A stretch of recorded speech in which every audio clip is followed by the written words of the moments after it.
When the baby was born, she was very fragile and her eyes looked different.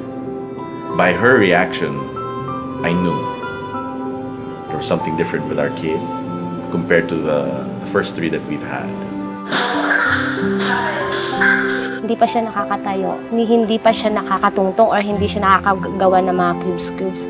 So doon nila nalaman na may delayed siya. Kevin was about 6 months old when he said his first word, which was mama. I thought he would say papa or something else. The months went on and nothing at all.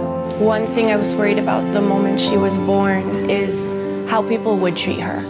If people would stare, if people wouldn't accept her. Ito na lang.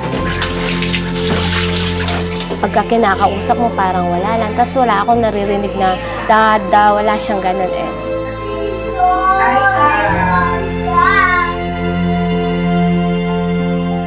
A nursery school of one of my closest friends, she said to me, you know, I think you should take Kevin to a child psychiatrist. And I told her, phooey, I don't want to listen to that. No?